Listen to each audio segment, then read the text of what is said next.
protocole présidentiel lañ gis noonu le chef du protocole donc du président de la République di yéeg na ci biir ba wàccaat lan la ñuy régler lu ñuy xaar daañu ci xam dara ci kanam tuuti lépp dina leer en tout cas vous êtes nombreux à nous suivre.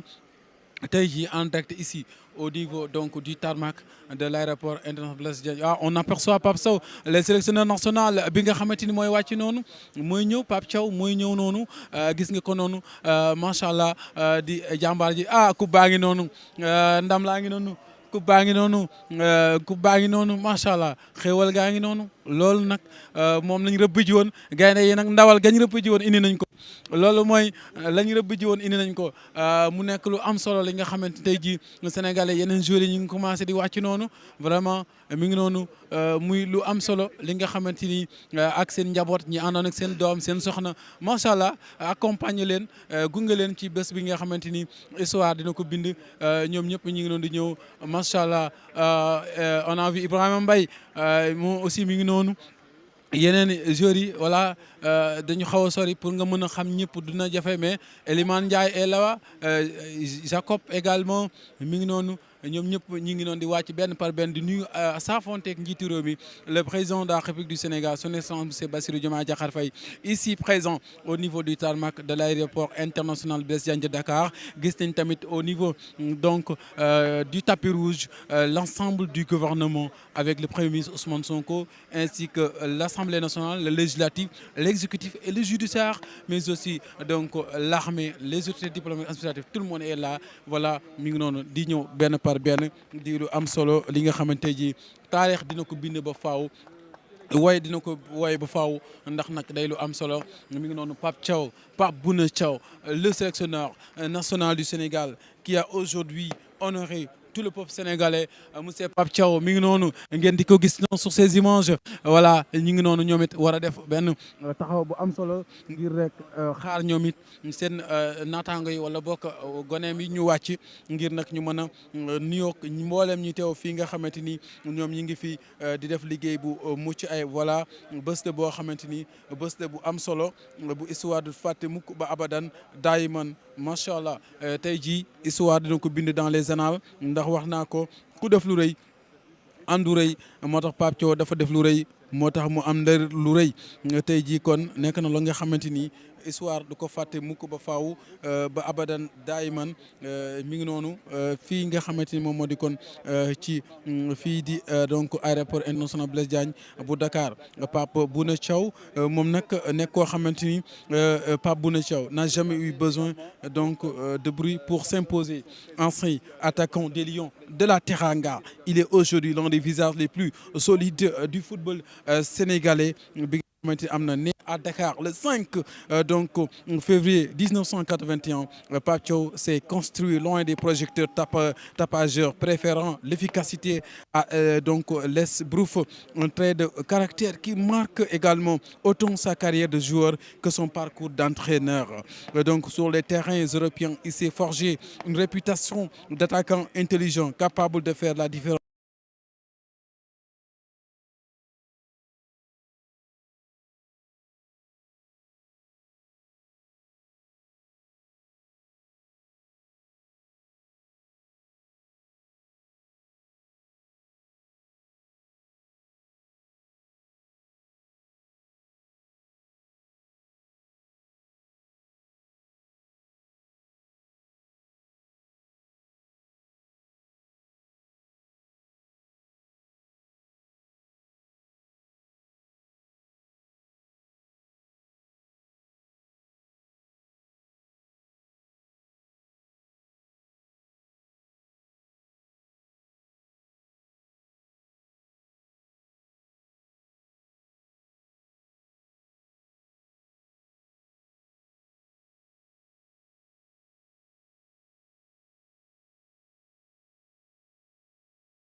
ce jour important sera inscrit dans les annales de l'histoire voilà mi ngi noonu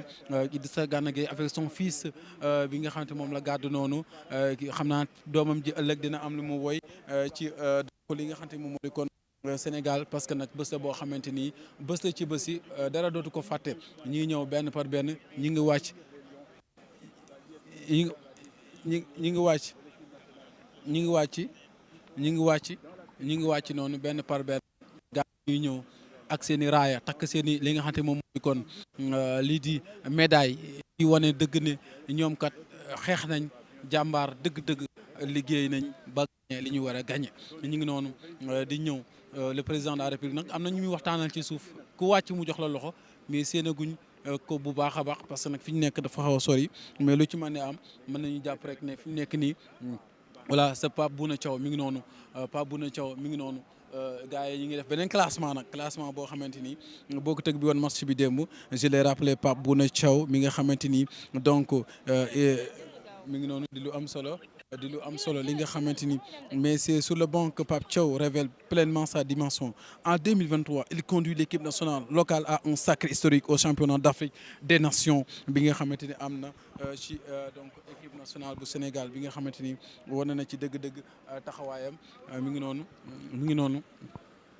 voilà ñuy def benn mise en place un dispositif important gis nga kenn ku ci nekk gis nañ Idrissa Gana Gueye ak ay doomam Thiaw est là donc avec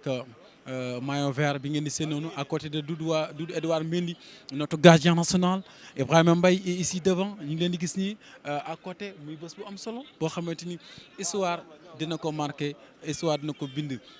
donc mi ngi noonu on a vu tout le monde ici kii di Jacob Ismaïla Jacob gis nañ ko bu baax a baax gis nañ ki nga xamante ni moom moo di voilà ñu ngi noonu ils sont nombreux ñu ngi noonu ñoom ñëpp tous les staff et donc tous les joueurs ñoom Pathé Ciss Chérif Ndiaye ñëpp ak Abdoulaye Seydou Sow fait partie de la fédération mu ngi noonu El Hadji Ousseynou Diouf également chapeau à lui aussi un grand monsieur qui n'a jamais abandonné ñi nga xam ne ñoom ñoo di ay xaritam ñi nga xam ne ñoo di ay rakkam parce que aussi on se souvient de 2002 donc avec cette compétition mondiale bi nga xamante ni aussi wane woon na ci taxawaay bu am solo et d'ailleurs même hier donc avec sa concertation bi mu am ak ki nga xamante ni moom moo di kon Lion le leader du groupe de ki nga xamante ni moo di Sadio ki nga xamante ni moo di Sadio Mané voilà mi ngi noonu di mi am solo mi ngi noonu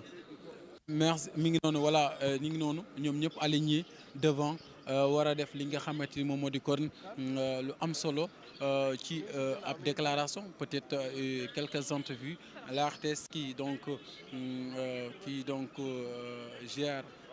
donc les entrevues donc ñëpp ci la ñuy branché seen micro pour am li nga xamante ni moom moo di kon li ñu soxla comme élément di lu am solo voilà mi ngi noonu donc madame Diop qui est de la présidence également ak ñi nga xamante ni ñoom la bokkal liggéey bi ces jours-là tant attendus sont finalement arrivés ba tey avion bi ñëpp wàccaguñ président mi ngi fa di dalal équipe bi staff bi parce que c'est une équipe c'est le staff voilà mi ngi noonu ñoom ñëpp Mamadou Niang est là ñoom it taxaw ni ànd ak gaynde yi macha allah wane njàmbaarte Mamadou Niang qui a servi l'équipe nationale du Sénégal aussi on se souvient donc de ses beaux buts et sa belle prestation ci sélection bu nationale bi également ñu ngi noonu taxaw voilà ces belles images yi nga xamante Pape Gueye donc l'international Pape Gueye le buteur Pape Gueye Mamadou Niang comme disaient les Parisiens voilà mi ngi noonu un grand donc joueur te tey guddi la goo xamante ni ca fajar ba tey sénégalais yi ñii lañ doon xaar dañoo rëbb ji woon indi nañ ndawal gi nag maa nga ne muy coupe bi kon gaynde du rëbb mu ko sooy am na ñu doon laajte sànq nag yeex gi ñëw baa du embouteillage daa am ci kaw wala boog lu waral yeex gi loolu lépp c'était de l'humour mais lu ci mën di am mooy jàpp leen ni waxtu la rek bu ñu duree ci yoon bi mais terewul li am solo mooy ñu ñëw si jàmm demoon nañ ci jàmm tàggoo ak le chef de l'État au niveau du palais ñu jox leen drapeau tey nag ñibbisi nañ ak jàmm fonk nañ ko war a fonkee respecté nañ ko war a respecté mooy défendre les couleurs nationales. tey jii lii la Sénégal yi doon xaar il est presque minuit et demi bientôt 1 heure du matin ci biti moo ëpp ñi ci biir mais li des ci avion bi moo bëri. ñi ngi xaar ba tey le président est toujours là-bas avec donc ñi fa nekk ñi ngi xaar donc li nga xamante ni moom moo di kon lii di gaynde yëpp wàcc waaye staff bi yëpp wàcc équipe bi ñëpp wàcc su ko defee ñu mën a àndandoo ñibbi feetoondoo li nga xamante ni moom moo di kon victoire bu am solo bii nga xamante ni gaynde yi am nañ ko tey jii défendre seen drapeau national gis nga staff bi ñoom El Hadji Ousseynou Diouf ñoom ki nga xamante ni moom moo di kii di Mamadou Niang ñoom ñëpp ñu ngi fi ñoom ñëpp ñi nga xamante ni ñoo gunge équipe bi ci staff bi le buteur Pape Gueye mi ngi noonu sànq seen nañ ko un grand joueur wane boppam wane taxawaayam waaye lu ci mën di am mooy lépp daal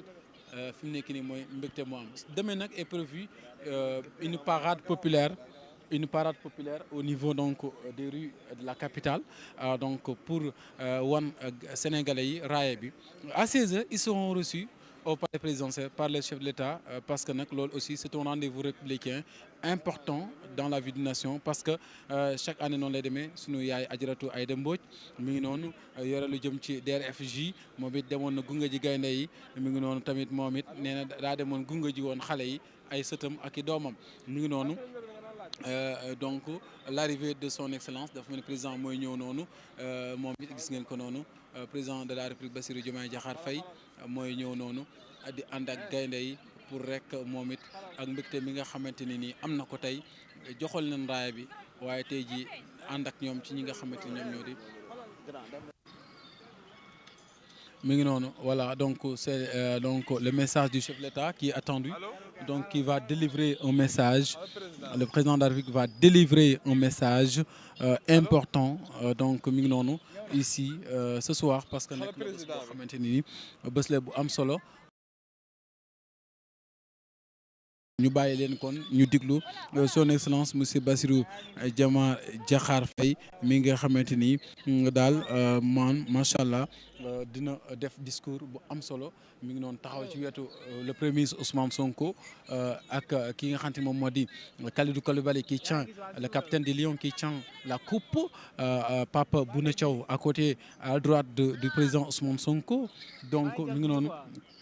di lu am solo voilà mi ngi noonu ñu ngi noonu di gérer li nga xamante ni moom moo di kon protocole bi maintenant tout est en ordre à l'instant nous allons vous laisser écouter le message du chef de l'État le président Bassirou Diomaye Diakhar Faye en face du monde en face donc de tout le peuple sénégalais bi nga xamante ni ñi ngi xaar lan la nar a wax ak li nga xamante moom moo di gan yi ñëw indaaleel ko mbégte indaaleel ko sërite bu duun mooy coupe boobee nga xamante moom la Kalidou Koulibaly téye ci loxoom ci ñaari loxoom ngëb ko bu dëgër léegi mooy nag lu rëy la téye lu rëy nag ku ko téye da nga koy am na koy téye xam noo koy téye war a tamit xam ni nga xamante moom koy téye ñu diglu président de la République.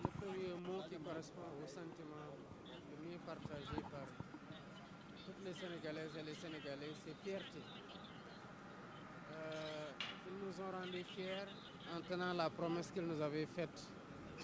en quittant Dakar. Quand je leur ai remis le drapeau, ils se sont engagés à ramener cette coupe. Et durant toute la compétition, en les regardant, nous avons senti qu'ils avaient cette mission en tête et qu'ils avaient à cœur de ramener cette coupe.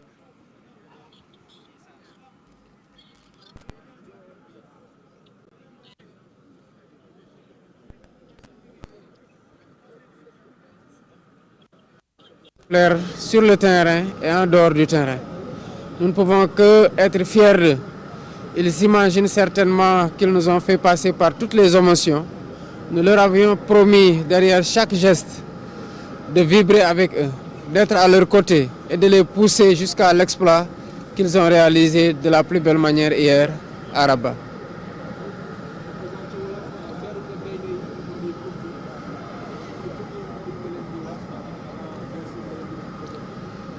bu amee loo xamante ne tey moom la sénégalais yëpp bokk ci lii ñu gaynde yi andil mooy mbégte ci ni ñu leen gisee ñuy footballé mu wóor ñu ne ñii seen xol ak seen xëtër yëpp def nañ ko ci. bëgg nañoo bégal askanu Sénégal te bëgg nañoo wane ne jël ndam li nuñ ko diggee woon andi ko jaral na leen lu ne. moo tax bi ñu leen gisee biir terrain bi pendant ci biir tournoi bi yëpp ñu ànd ceeg xarañte ci mën football ànd ceeg yar ci teewal ñu par rapport au comportement bi nga xamante ne moom lañ doon xaar ci ñoom ci biir terrain bi ak ci biti terrain bi. wane ne tamit ni adversaire bi dëgër dañ koy tër daan ko ndax fi ñu teg seen bët moo tax mu nekkoon ci coupe bii kon nit ñu ko diggee woon defee nañ ko noonu dañu xam ne nag Sénégal yëpp a bég ci ñoom. démb kenn mënul toog kenn mënul taxaw kenn mënul def dara li ñu nekk ci biir terrain bi di xeex di def lu ne boobu ñu ngi nekk ci biti di yuuxu di leen puus di tëb di def lu ne pour ñoom ñu gagné kon lii Sénégal moo gagné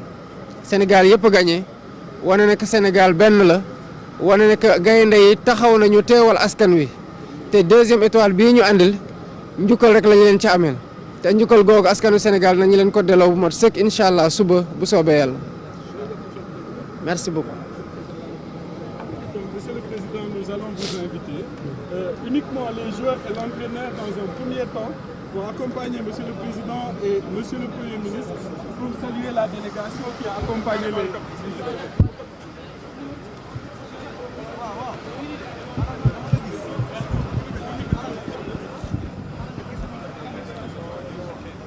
Boy, Kai, pareng. Waaw. Voilà, le chef de l'État qui va donc saluer aussi avec les Lions l'ensemble, voilà, accompagner l'équipe nationale. Donc ils sont là. Voilà, il est là, il accompagne donc l'équipe pour saluer les membres du gouvernement. Avec le sélectionneur national Pape Bouna Thiaw. Donc qui salue l'ensemble du gouvernement, son Excellence Monsieur Cheikh Niang aussi chargé des affaires étrangères, Madame Yassine Fall, avec le directeur de cabinet Dr Mary Teuw Niane, mais aussi Pape Bouna Thiaw, en train de saluer à côté du chef de l'État. Donc ministre de l'Intérieur Bamba Cissé gis ngeen kii nga xamante moom moo di kon Abdourahmane Sarr ministre de l'économie et du plan kii nga xamante moom moo di kon kii di donc voilà Daouda Ngom yore wàllum enseignement supérieur ci côté Olivier Boucal sore jëm ci wàllum li nga xamante moom moo di fonction publique mi ngi noonu soxal monsieur Alioune Sall ministre de la communication mi ngi noonu di nuyu ki nga xamante moo di Mabouba Diagne Cheikh Tidiane Dièye Maba Guirassy Ibrahima Sy l'ensemble du gouvernement. Maintenant li des rek mooy ànd ak ñoom gunge leen ñu dem fële nga xamante moom moo di kon fële ñu ngi nuyu kilifa yi nuyu tamit waa assemblée nationale nuyu ñëpp ñi nga xamante ni ñoom ñoo nekk fii tey jii ngir ñëw ànd ak ñoom teertu leen ci teertu gu neex ci teertu gu rëy avec nos braves journalistes caméramans. Vous ne ratez rien donc ci images yi lépp dañ leen ko jox en temps réel. Donc pour que ngeen mën ko jot tey jii à travers le monde ñu ngi leen di jox toutes les informations relatives à cette donc arrivée donc des Lions donc mi ngi noonu une belle donc image jëm ci loolu mu soxal li nga xamante moom moo di donc lii di nuyoo bi am. Et je rappelle que demain cette parade populaire débute à partir de 11h et ils seront reçus à partir de 16h au niveau du palais présidentiel. Donc ils seront reçus les honneurs donc du chef de l'État, de la nation, mais aussi ils seront décorés et aussi honorés comme je l'ai dit tantôt. Cette belle ambiance avec les Lions du Sénégal, les Mamadou Sarr, le grand donc défenseur, voilà donc mi ngi noonu les joueurs sont en train de saluer ñi nga xamante ñoom ñoo di kon les autorités étatiques, diplomatiques, administratives. L'Assemblée nationale, la législative, mi ngi noonu donc le tapis rouge leur est donc leur sont déroulés donc mi ngi noonu voilà Ismaïla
yu am solo yi le Sénégal aujourd'hui qui a montré son leadership en Afrique, le Sénégal qui hier a démontré comment les Sénégalais sont leaders en Afrique, comment l'équipe nationale donc s'en est sortie avec ce deuxième trophée de son histoire bi nga xamante am na ko après celui de 2021 bi nga xamante ni am nañ ko donc au niveau de cette compétition africaine muy lu am solo maintenant ñàkkoon nañ ko en 2019 mais yàlla jeexul Dieu est avec nous mi ngi noonu les gars yi di woy neen c'est pas marabout c'est Dieu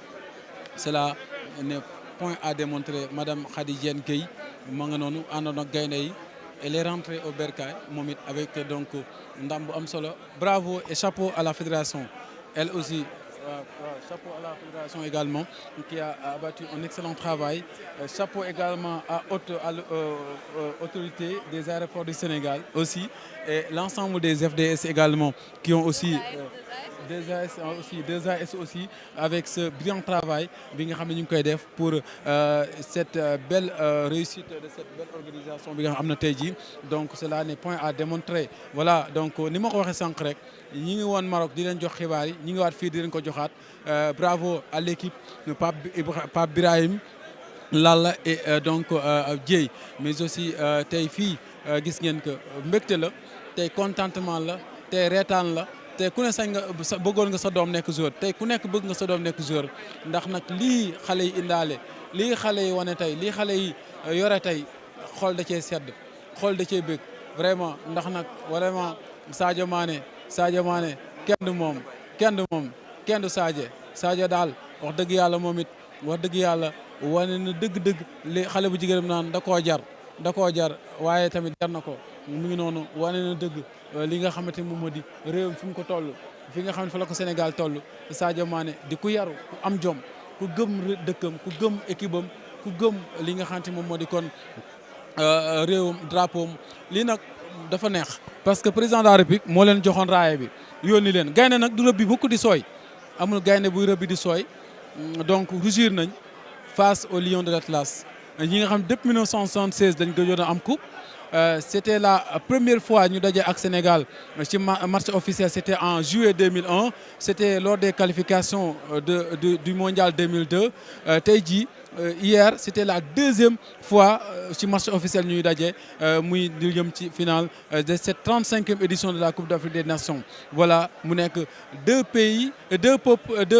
mais un seul peuple parce que les relations qu'entretiennent ces deux pays datent depuis très longtemps ça ne date pas d'aujourd'hui donc c'est des pays frères des pays qui ont beaucoup de rapports sur le plan qui ont beaucoup d'accords qui ont beaucoup qui sont accordés sur beaucoup de projets notamment sur le plan éducatif parce que ñu ci bëri ñu jàng fii sur le plan médicinal da ngay xool ne Maroc fii lañ ko jàngee muy bés bu am solo boo xamante ni duñ ko fàtte ba faaw duñ ko fàtte mukk ci àdduna wërngal këpp donc mi ngi noonu di lu am solo.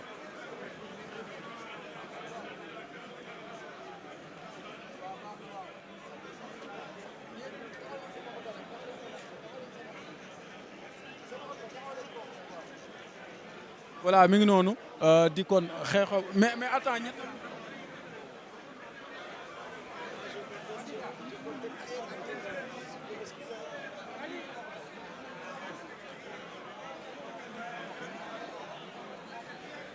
voilà mi ngi noonu di lu am solo li nga xamante ni moo xew fii ci AIBD ñu leen ko jox depuis 10 heures ba tey yéen a ñuy suivre vous êtes nombreux des millions qui nous suivent partout dans le monde di ñu topp ni ma ko waxee sànq rek tey jii xel dal na on a vu la montée en puissance de cette belle équipe on a vu l'équipe qui se rajeunit wane dëgg taxawaayam et tey jii amatuñ njàqare pour ce qui est devant nous l'aventure continue parce que tey jii l'absence de Koulibaly ne s'est pas fait ressentir parce que jàppoon nañ ne dinañ ci tiit waaye alhamdulilah Dieu merci avec donc l'arrivée de Mamadou Sarr xel dal na et d'autres même de Tanor yi nga